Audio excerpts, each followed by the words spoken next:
10, 9, 8, 7, 6, 5, 4, 3, 2, 1. Welcome. Good to see you guys. This is the Men of Promise, a Man's Conversation podcast. Yes. We have been absent for a couple of weeks, taking care of some business, but we're back. I'm your host, Minister Craig Sanders, and my partner in crime, Ariel Views. or Ariel Prater. Is it partner? You're my partner in crime? Yeah, I guess so. Yeah, we here. We here? All right, let's do it. All right, so let's start it off. We're here at 7 Spring Studio. We are recording live. If you have a comment, email us at menofpromise2018@gmail.com, or you can call in at 470-412-0917. And we had a real interesting conversation last time we were here. Oh, yeah. Your wife was here, my wife was here, and we kind of had a little couples thing going on, and the difference in dating and marriage and stuff like that. And I want to continue that conversation. We got to get back to that. We're going to get back to that because we're looking to launch our podcast for women soon. So that's why we're bringing our wives in. Yep. Well, we didn't meet last week, so we're going to put that dating, marriage conversation aside. Yep. And we're going to deal with the topic at hand, which is Father's Day. It's Father's Day. So Father's Day is coming up. Right. And there are two parts to this conversation that I want to have. Is the principle of God the Father, but man the Father.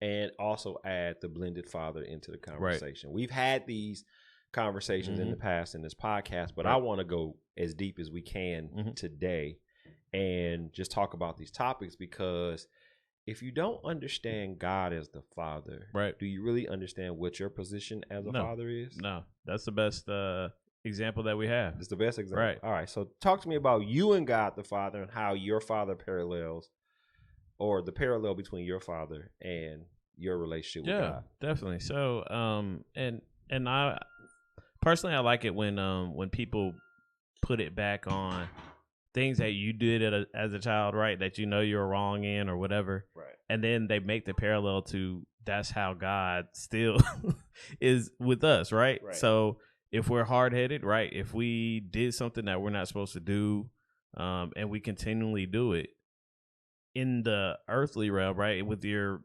natural father, it's a problem. Right.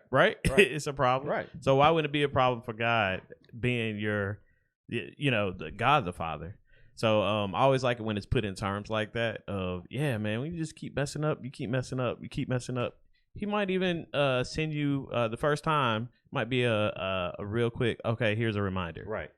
Second time might be, here's at some point, you're not getting this lesson, bro. Like, you need to get this. Well, I'm going to be honest with you. I think people really negate that God really exists, and that there is a disconnect with understanding that God knows all things. Thank you. He's always trying to pull you into a relationship with him. And I mean, even for me, and I'll just give you an example. I went to church one day, and I'm not trying to cut you off, but no, you're good. I think there's a real big disconnect with people really understanding that God is in everything in your life, whether you know that or whether you're in a relationship with him. Right.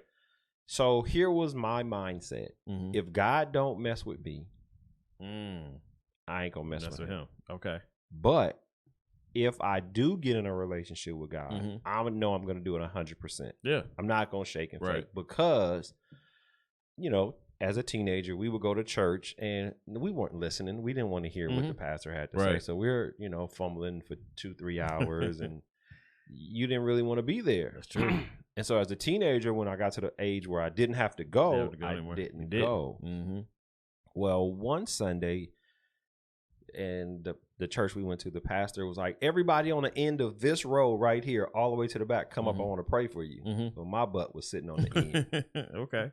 So I go up and she prays for everybody. And people falling out. She get to me and I'm like, I ain't falling out. Oh, yeah. And she was like, now I'm like 16 or 17. She stops and she says, whoo, there's a heavy anointing on you for ministry. I was like, this lady. She definitely don't know me. She don't know me. Because I wasn't nowhere near minister. Right. And she laid her hand on my forehead and all I saw was white. Bing. And I was out. Wow. And being 51 now and now knowing what she was talking about, I do understand what she was saying. But I didn't want to be the person who went to church on Sunday knowing that I was not doing what God said to do Friday and Saturday. That's good. Hypocrite. I didn't want to be a hypocrite. Yeah, that's good to get early too. That's really good. In my mind, if I don't mess with God, he ain't gonna mess with me, which was a very wrong ideology. Right. I didn't understand that even though I wasn't doing his will per se, I was still in the will of what I was supposed to do. Right. And I'll give you an example. We'll go back to you. I had 3 major relationships before I got married. And I asked God, why didn't you let me get married? To any of the 3? No. To the woman that I'm married with before. Oh, okay. Like, why didn't you just want to meet her straight off and get married? Why couldn't I just get married with her? He said, I needed you to learn some stuff so you wouldn't do when you get married. Right. So I'm like, even though I did get married at 26, which is still kind of young, but from 17 to 26, which is about 9 years, why couldn't we have alleviated some of the pain? But there were some learning lessons that I had to go through and learn about me. Right. Learn about what I should and shouldn't do and what I should and shouldn't bring into a relationship. So I just wanted to parallel that because men, young adults, God is in a relationship with you, whether you know it or not. You know it. Yep. And there are things that, God was leading me to ultimately lead me to the wife that he had for me where I am right now. Right. So if you're at a place where you believe God does not exist, I need to tell you right now that he does, and he is there, and there's only just time and chance before he gets you to either where you're in a relationship with him or there's trouble in your life. Yeah. So let's go back to what you were saying when I interrupted you. No. And all that's good context, right? Because he's trying to make whatever way he can to you. Right. Just like I really feel like you're a natural father. You know what I mean? Like they're trying to teach you lessons. They're always trying to get, you know what I mean? And every lesson can't be, I'm going to beat you over the head with the lesson. Right. And I really feel like that's kind of how, God operates too. He's like, he's not going to beat you over the head. So, now, sometimes he will to get your attention. Yeah, exactly. Just like your natural father will. Yep. Just to give those lessons. But you really want to give the lesson without being harsh, right? Yeah. I know we as fathers, you want to teach those lessons without having to be like crazy harsh about it all the time. No, my kids like it harsh. I don't know. I don't know if it's where they mama from. You know what? I'm gonna be honest with you. My girls get it. They get it. Okay. They get it. Yep. My 14-year-old daughter, right now, I could take her to the warehouse. She run the whole warehouse by herself. That's great. My 16-year-old son always got something back to say. And I said, that's fine. I said, but I'm not holding anything against you, but the older you get, the harder I got to be on you because you're not understanding you're not getting the lesson. So, for me, my dad wasn't really in my life. We saw him, but he wasn't really a disciplinarian after my mom and dad separated. Right. And so, growing up with a strong mother, she made me responsible, but she couldn't make me into a man. Right. So there were some things that I had to go through with, not even with dealing with God, with him just putting situations in front of me that I had to learn to deal with. Right. And then I began to understand it was God the whole time. Yeah. Right. So you had a father. Yes. And that doesn't mean that God wasn't in your life orchestrating your relationship with him. Yeah. Right. But I didn't have that father, and God was still orchestrating a relationship. And it's very important. Have you seen the video, TikTok video, YouTube video of this little boy, Asian kid, and his mother's telling him, go to bed. You need to go to bed. You don't feel good. You need to go to bed. He's screaming at her. Have you seen that video? Yeah, I have. And then, and then the father walks in, and the kid turns around and immediately stops crying. Yep. Dad says, you need to get in the bed. The little kid, what did he do? He got in the bed. Yep. Why is that important? Why is that intricate in the life of a child when a father, and I'll go back to this, what was the term that women used in the 50s and the 60s? Yeah, all the time. Wait till your father gets home. Yeah, right. Exactly. Because naturally, I feel like fathers are disciplinarians.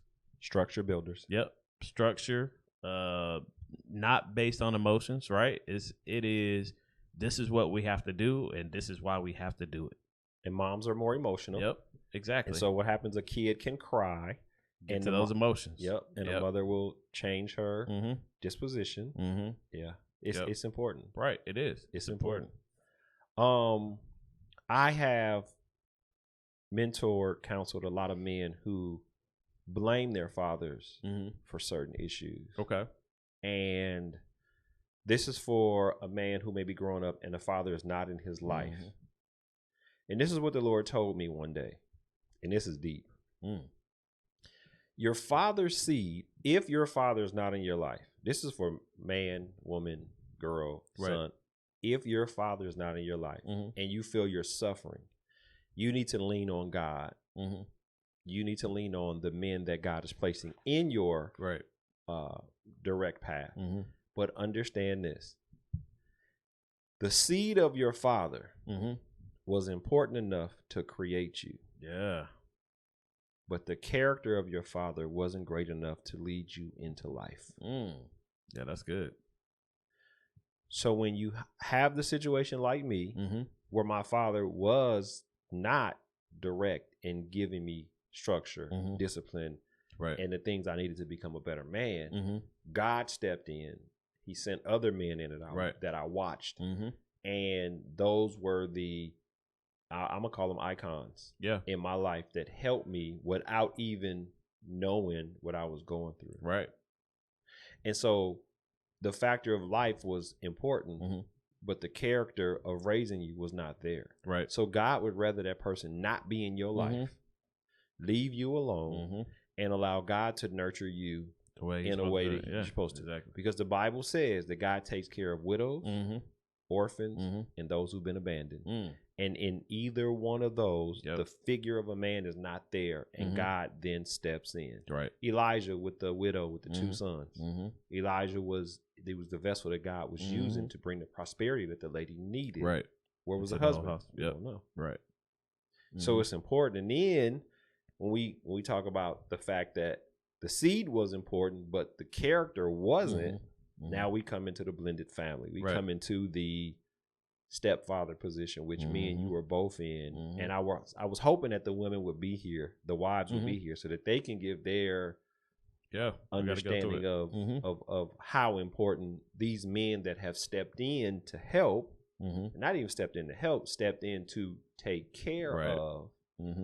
I had 3 P's. Profess. You profess your love. You profess your dedication. Okay. You protect and you provide. Okay. Those are the 3 major things that a man should do at all times. Yep. And people, we've talked about this before, and my son said this to me about my son that's not biological, and I never had this conversation with him. Okay. He says that my non-biological son's father takes credit for everything I did.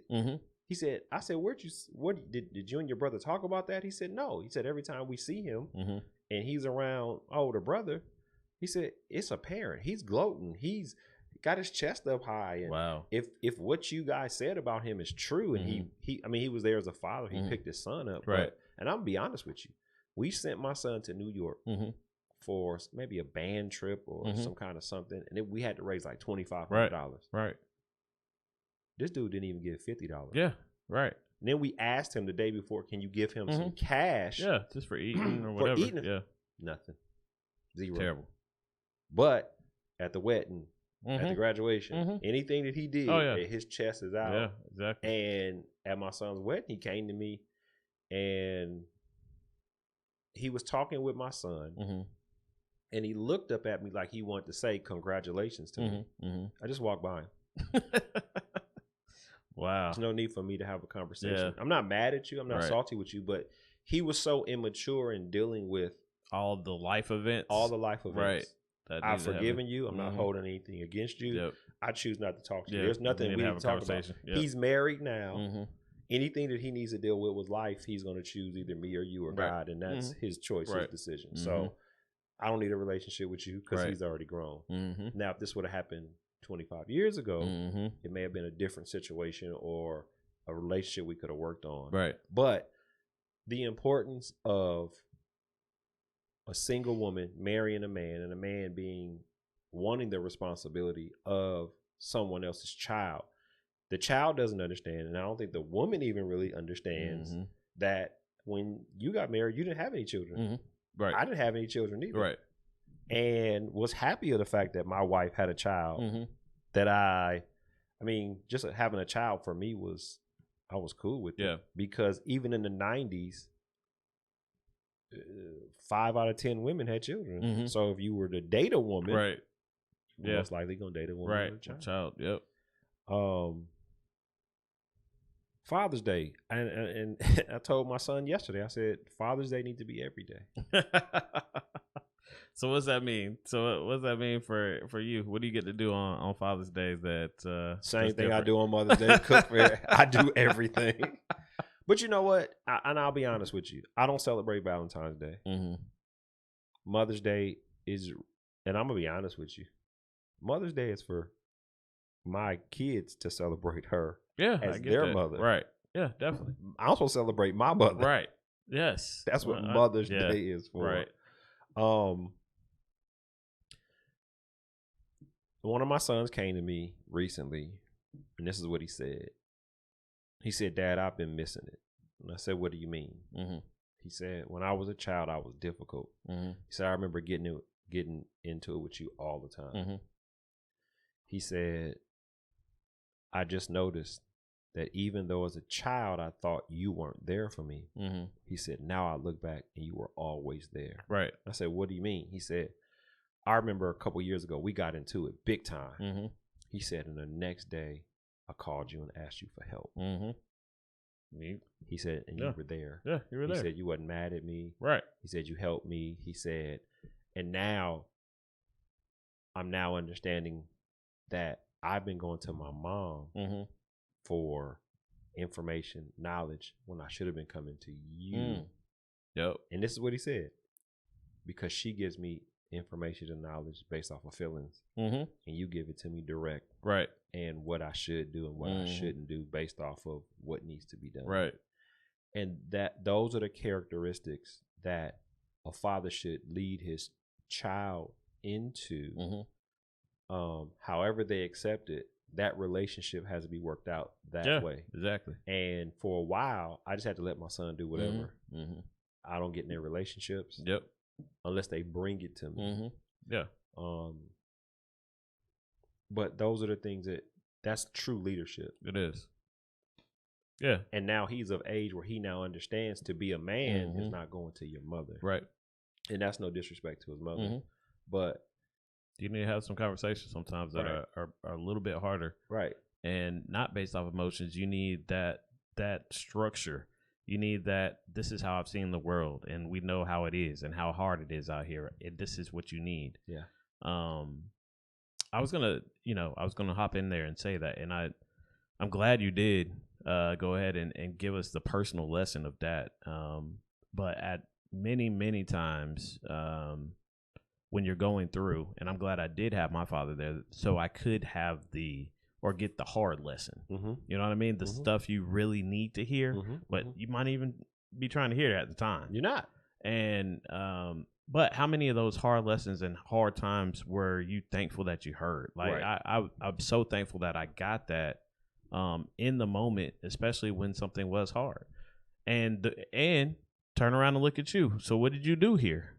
How did you approach it? How did you, how are you going to fix this if this happens again? Did you see how I did that? Right. Those lessons are really valuable for men. I think that as society goes on, our children are getting softer and softer. And that's okay because that'll be a bigger challenge for them between them and God. They still got to go to God. Right. I just remember when my son turned 16, we gave him a car. Car needed some work. Basically paid $250 for this car. Okay. the guy who had it was finna take it to like a junkyard. Oh yeah. All it needed was a $1,400 transmission. Okay.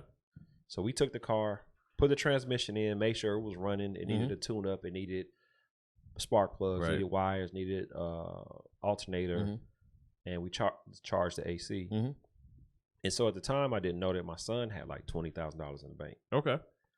And I told my son we finna go do a tune up on it. So we doing the tune up. We messed some stuff up. We did this. We had to do this, redo this, and he was just getting tired. Frustrated. He was getting frustrated, and I was like, he was like, well, I'm just gonna have to get fixed. And I was like, well, how much you gonna pay? And he said, it's $500. I said, take 2 hours, take your time, and you can save the $500. Yes. So he's bent on just, I want to take it to get fixed. So for him to get it to the garage to get it fixed, he had to fix this one bolt, which once he took this bolt out, he had to take the part that was needed to be fixed. Right. I said, so for you to get it there, you got to do the bolt anyway. Right. Might as well so take you out might the as boat. well take out the bolt and take everything out and just do it. So we Right. took the 2 hours, and I said, son, I said, let me explain something to you. You're going away to college. I just taught you how to do a tune-up on a car, which means any car you come in contact with, you know how to do a basic tune-up. Right. You can make $150 off these college students just by changing spark plugs, spark plug wires, alternator. That's your basic whatever. That's it. I said, you could do this for the rest of your life. Yep. That is a skill. That's a skill. Yeah. Changing brakes. Right. Stuff like that. And so even though my dad instilled stuff like that in me, I think it's important that kids understand what is in their identity. Or what is in the makeup of their identity. Right. So I talk with women in the barbershop who say, well, my son just goes in the room and he plays video games all night. And I said, that's your fault. Well, what do you mean? I said, if you don't give him something to do, then that's what he's going to do. Exactly. Right. And so I told my wife, I said, the identity of your children comes in working with the father if he's a responsible person. Right. So I told her, if I'm working, they need to be working. You need to be working. So Sunday morning, woke everybody up at 7 o'clock in the morning. Yep. Get up. It's Sunday. I know. I said, I just worked 6 whole days. I said, grass got to be cut. Right. So I said, let's go to breakfast. We got to fix a toilet. A couple things in the house not working. I said, we finna go do this today. So it's 9:30. It's about to be 89 degrees out there. And I'm like, stop. We ain't finna do nothing else. We going to the warehouse. We finna finish working on this truck. We had to put 2 gas tanks in my truck. Me and my 3 kids under there, they helping me. We doing this.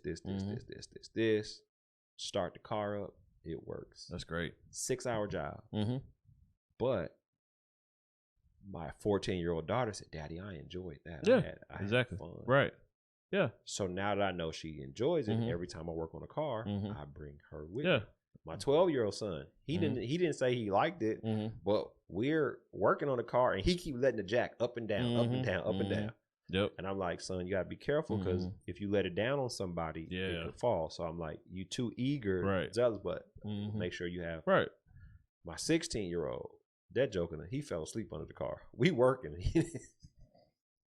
Man. But he said he enjoyed it. Okay. So if you don't take your children out into those situations, they'll never learn. They'll never learn. Know. And then they'll never know what they're capable of doing. Exactly. With my son, when he was 16, we gave him that car. He didn't know he was capable of doing a tune-up. Yeah. All he wanted was, I want to get it done. And so they're because of society, we want to skip certain processes. And then I told my son, I said, it took us about 2 days to fix this truck. It would have cost me $2,500 if I would have took it to the shop. Right. Now, guess what? I can take it to the shop, but I'd rather do it myself.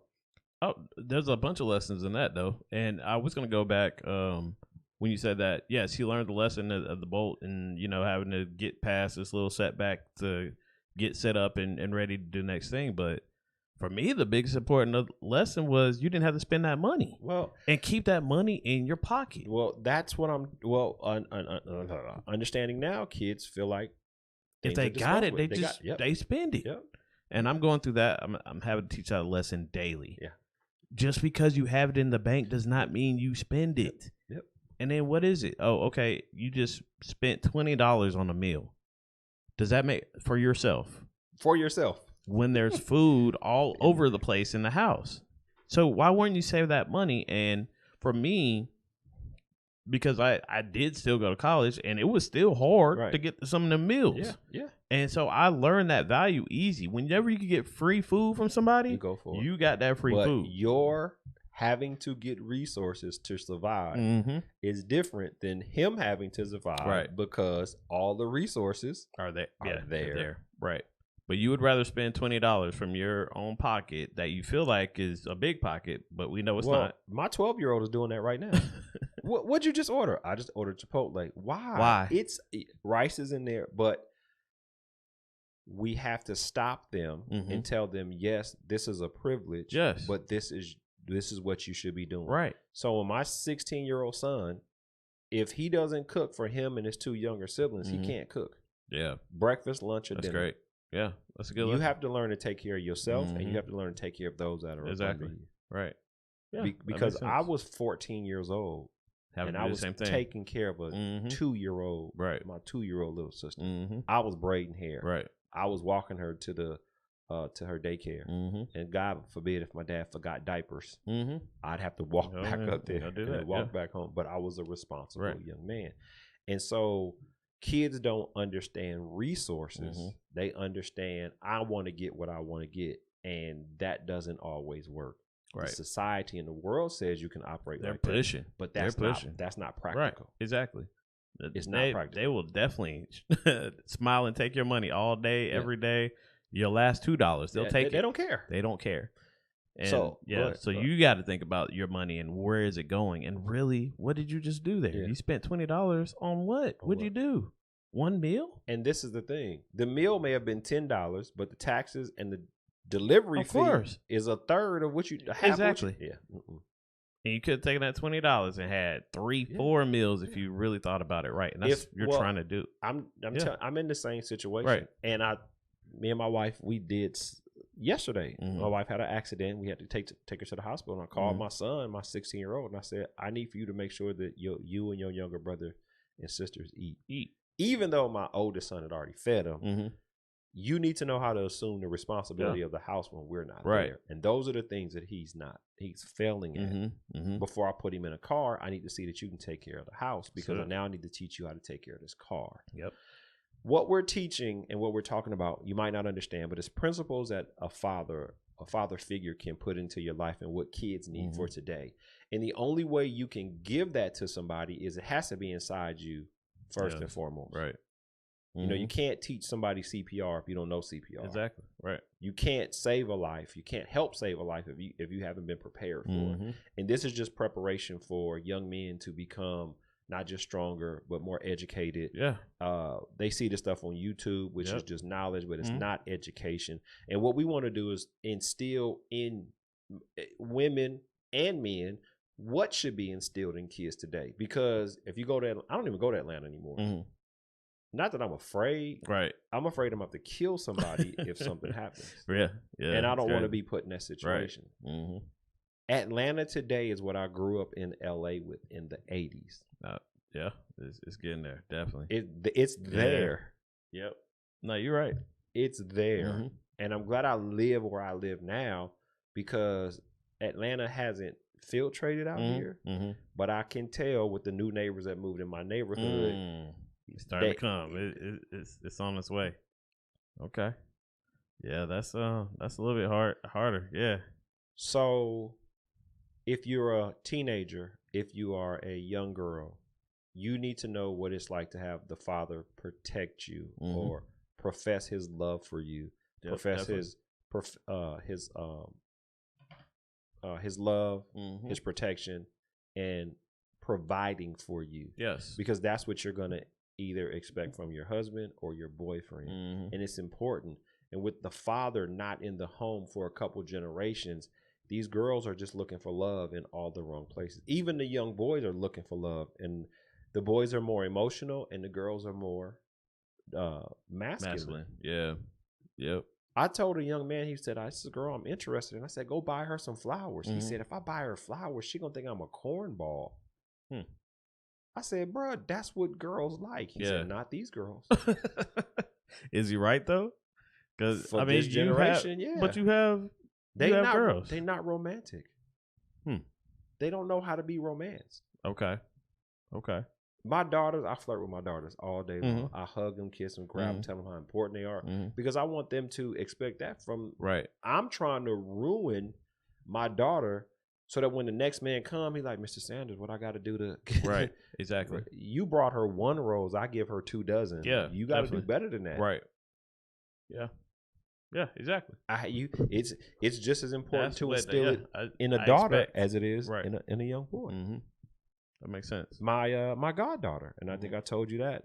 We ran into her, and she just started busting out crying. You was the closest thing to a father that I had, and I wasn't in a relationship with her. What was I instilling in her that she really needed? And she was, if I saw her in 2023, she had to be 10, 11, 12, 13. Okay. From the time that she started in your shop. Yeah. Just coming by. Yeah. Okay. Yeah. It's important. The father's important. It is. And, going back to God, the father is the representation of who God is in the house. That's it. That's how it's supposed to be. God has the final authority. That's why he says man has the final authority. God will let you get away from stuff, and he's not dogmatic unless there's something that you're supposed to be doing. Right. But we all need to find out who God is in our life. Because who God is in your life is different than who God is in my life.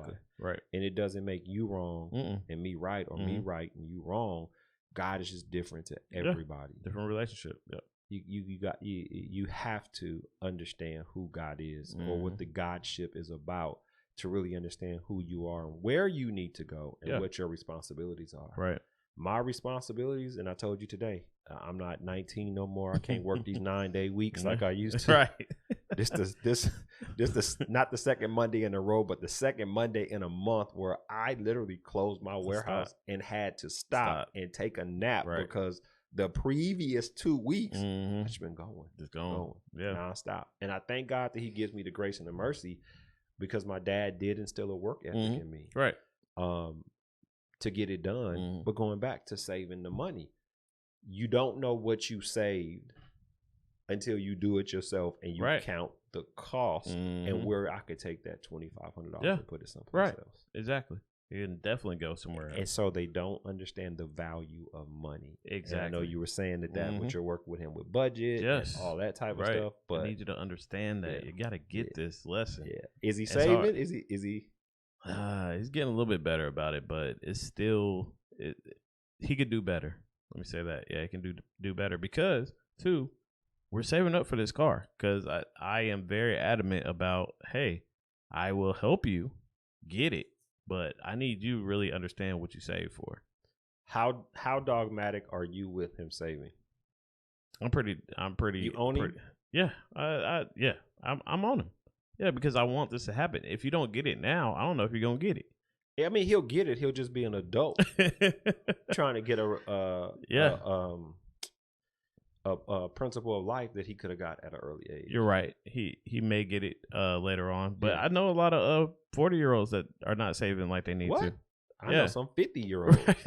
I know some. I know grown men. Yeah. I know women that take whatever they make and it's gone. And it's done. It's done that week, that day, that in that week. Yeah. And that for me is not you're not being forth thinking and what could be happening, all the opportunities that you missed because you didn't have anything in your pocket or anything. We talked about opportunity. Yeah, exactly.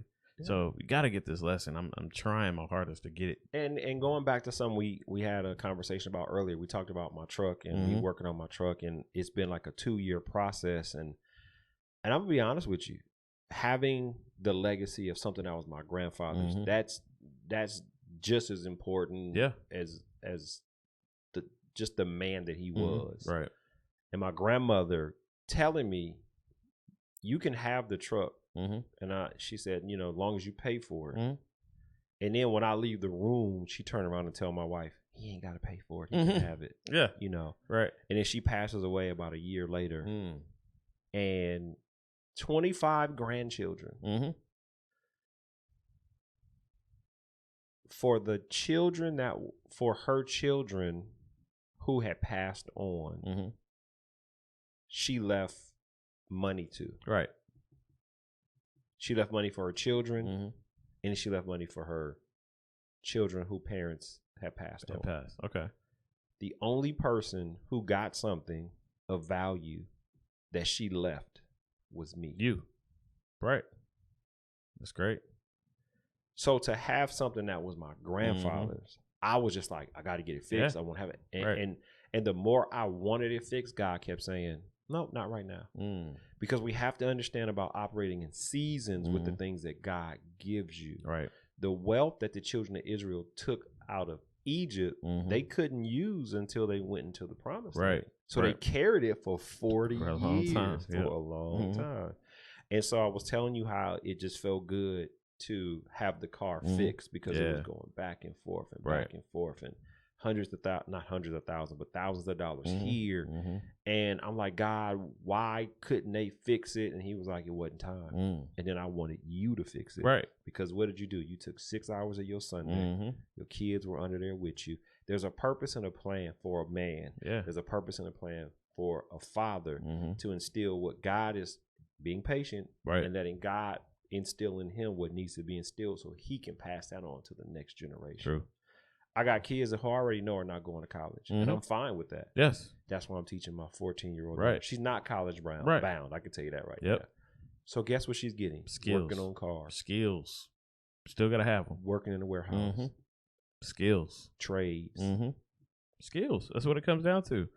I mean, you go to school and you're trying to get those skills from school. That's the only thing that college is trying to teach you. Right. End of the day, you still need whatever skill set it is to go make money and produce for yourself. So the skills teach you how to operate in a business, but it don't teach you how to be independent. Right. That's the only thing that I don't like about the school. School keeps you in school, but how much money does the government make on a person who can stand alone and don't need to go to school, don't have no student loans, but is out there independent? Right. There's really no control over it. And it's just a moniker. You don't have to have student loans. No, well, my kids have student loans.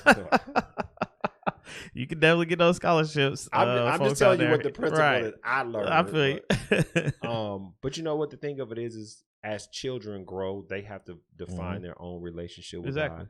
My 23-year-old son, he's always had a relationship with God. I question it sometimes, but that's his relationship. And you know, that's one thing that we try to instill in our children is, and not force it on them. I don't want to force church on them. I don't want to force them being a barber. I don't want to force them working on cars. I don't want to force them in construction. I want them to be free to do whatever they want to be. Right. And I think that, you know, when I went to school, it was, you need to go to college. Yeah. That was really forced. One only way. Yeah. Right. But I wasn't that kid.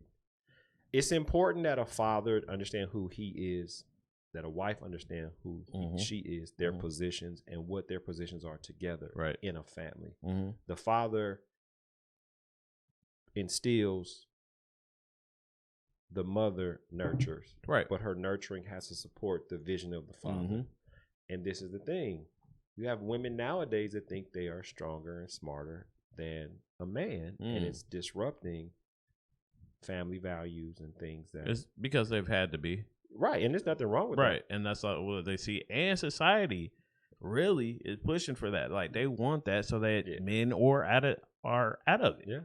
So we can continue the cycle. Let's go. But this is what I want women to understand. Even though you've had to do it, does it make you the right candidate for the position? And I'll give you an example. I've been working on cars my whole life. That don't make me a mechanic. Right. Because I had to do it. I'm not licensed as a mechanic. Right. And I don't want to be working on your car. And so I work on my own cars. Right. And so women, I want you to understand that, there's been a generation where you've had to do X, Y, Z, but that does not mean that you put your feet in that position and hold that position, because you can work on a boy, you can work on a teenage man, you can work on a grown adult man. That don't make you a man or make you in the position where you can make a man a man. The Bible says that iron sharpens iron, sharpens nothing else. Iron will destroy anything else that come in contact with. The only way that a man becomes a man is to be rubbed against in a, I'm trying to grow you, fashion you, shape you. And what does iron have to be processed? How is it processed? It has to be heated up to be shaped. That means that in what you're going through is not going to be easy. It's not going to be a cakewalk. It's some stuff you're going to want to walk away from. You're going to get heated, and then somebody's banging on you to get you into the shape you need to be. That's the process that men have to go through to become the man, the sharp-edged sword to cut through anything, handle any situation in the family. And then pass it down to his children, boy, girl, their children, boy, girl. My sons are starting to see stuff I was talking about 20 years ago. Now they're having to deal with. Now they're saying, Daddy, I thought you was just being mean. No, I was hard on you because I didn't want you going knew this was coming. I knew it was coming. I knew this was coming. Life is going to come whether you think about it or not. And you don't know how it's going to come. It's definitely going to be hard. We know that. Well, it's going to be harder. Be some lessons out there. So, and I tell my wife, I'd rather them learn this lesson at home. Please, get it where you, Because the person that, the police officer's not going to love you. He doing his job. That's it. Everybody else is just doing their job. Whether it's trying to get money from you, to put you in jail or whatever. Whatever their job is, that's what they do. I show them the videos of the 14, 15-year-old kids that do heinous crimes. And then when they get convicted, first thing they cry out to is, Mommy. Or they're crying first and foremost. They're crying because they want their mother to save them. No, you're a young man and you want your mom to save you, and you've done something that she can't save you. Nope. She can't. Only person that could have saved you is a parent. And, you know, it's a tough dynamic to try and tell people how to run their household. And I'm not trying to tell anybody. I'm just trying to say, hey, let's share with you this. You may like that Glidden paint. But I can tell you this Valspar is a better paint than get Glidden. I put that Valspar in my house after you said that. Hey, it was good. The reason why I'm saying that is paint is paint. It gonna give you, you pick the color, but what's the quality of the paint? Is it gonna last? Exactly. And so the principles that I'm trying to tell women to instill in the kids is it's gonna last. Your feelings don't last. Emotions don't last. They change. What is standard or what is set in stone is unwritten laws, unwritten characters, unwritten morals that people live by every day to get them to the places where if they you work need hard, to be. you'll usually get to what you're trying to get to. And you can't accept help from everybody because help don't make you. It only puts you in a position to ask for more help. Yep. Exactly. Your help should come in the form of, this is how I do it, or here's the steps to get there. I had a guy call me on Tuesday last week. Hey, I missed you last Sunday. I had some stuff I was taking care of. I'll be there this Sunday to help you work on your truck. Dude called me on Saturday and was like, I'm going on a cruise. Oh, wow. Listen, let me explain something to you. So I thought about it. I said, this dude called me and said he's coming to help me. But he went on a cruise. It's okay. This is when I put God into the situation. All right. He called me, said he was coming. I'm not holding nothing against him. He's not always reliable, but he's still a good friend.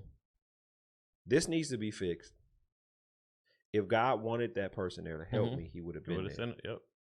But I got to do this. So guess what? I have to be willing to go out there and make the mistakes. And let me tell you something. This is the funniest thing. It's my first time ever doing what I did.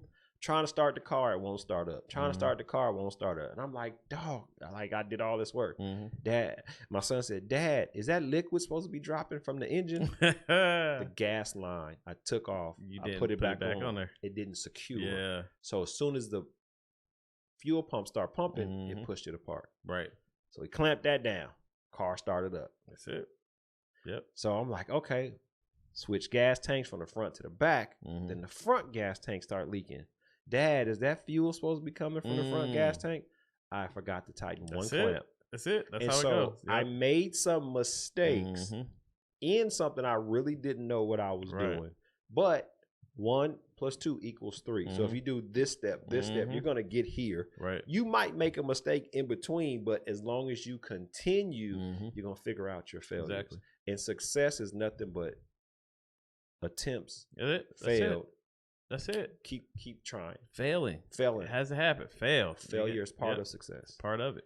So after from 9:30 to 2:30, 6-hour day, sunburn, dirt in our eyes, we get the truck fixed. It starts up. It's running. It's running. I'm driving it today. It was a good time. Could we have been doing something else? Of course. But would have been as productive as fixing that truck. Right. First of all, with me, just like I taught my son how to do a tune-up, I now know how to change gas tanks in the car. Exactly. But guess what? And when I was thinking about that, I was like, I learned this at 51. My 16-year-old learned this at 16. My 12-year-old was 14. My 12-year-old was 12. My 14-year-old was 14. Their kids not even understanding that they got the power to do something it took me 51 years to get to. Yeah, they're definitely going to raise their hand and say, I can do this. Right. Yeah, I can do it. Or I want to help the next time we do it. Right. Yep. And so with situations, it's not always the easy way out. We know that. That's a man concept, but right? Everybody don't know that. And we got to look at the other side of the concept. The easy way out. Easy way out. Which I know you preach this, but you're preaching that it's not, if it's easy like that and you went the easy route, was it worth it? Did you learn anything? Did you do anything? And then if you didn't do it right the first time, which is usually the easy route, you got to go back and go do it again anyway. Well, the easy route is just momentary satisfaction. Yes. Right. I got it done. It was easy. But what happens when you have to do that same task and 4 other tasks together? And I in my house, I preach, do it right the first time, or do the hard stuff first. Do the hard stuff. Yep. Knock that out first. Just knock that out and get it done. And I learned that working for Nabisco. I learned that working at UPS. Let me knock my hard. I learned it with just me. Just if I knock out the hard stuff, then I can rest and cruise through the easy stuff. Right. We've had a great conversation tonight. Happy Father's Day to you. Man, happy Father's Day to you. And happy Father's Day to every man that's out there. We need to make Father's Day every day. If you have a father in your life, if you have a stepfather in your life, if you're in a blended family, if you have a grandfather, an uncle, somebody who has been intricate in your life and getting you to where you need to be, he is a person that needs to be celebrated. Yes. He needs to have his I do not like giving a man flowers, that little terminology, but guess what I will do? I will give you a plaque. You deserve a plaque for being the father that you are. Right. You became a father without going through the natural steps of the father that's come to. Right. You're considered a daddy, but you stand in the position of the father. And I salute you, brother, because you took a teenager in. Yes. Yeah. And you can see. And I'm still trying to get them concepts. And you're going to continue to see. But and I'm just tell you over time, you will begin to see the things that you're instilling in him. Oh, yeah. It's already happening. So that part you are proud of. Yeah, definitely. Yeah. Keep it going, bro. I'm proud of you. You too. I'm proud of you. You too. All right. So hopefully we can get the girls back in here next week. I think so. Yeah. It was fun having them in here. Yeah, it was. The tone was a little different. It was. Yeah. Let's do that. We'll have to do that. All right. So we'll give it again. If you have any questions about manhood, Father's Day, men in your life, being a teenager, trying to figure out where you need to be, give us a call at 470-412-0917 or email us at menofpromise2018@gmail.com. We'll gladly answer your questions. We'll gladly pray with you. Mentorship is always there. We look forward to any questions, any comments, anybody that needs to get in contact with us. We want to thank Minister Kim Jackson in Seven Spring Studio for hosting our podcast. This is a ministry, and I don't want to force ministry down anybody's throat. I don't want to say that God, I'm saying God is the way, but I don't want to force religion, relationship on anybody. Right. I want it to come to you like it came to me. And that's what we're here for. Yeah. So we're going to say peace, good night. We'll see you guys next week. Blessings. And that's all, folks. That's it. All right. We'll talk to you guys later. That was good. That's good. Good. That was good. I think we need to continue on this. Yeah. Yeah, that's good. When the girls come back. Yeah. That's fine. And you said 8:15. It's 10. Yeah, I got to get going. All right. I think the bishop in the booth. Yep. Yeah.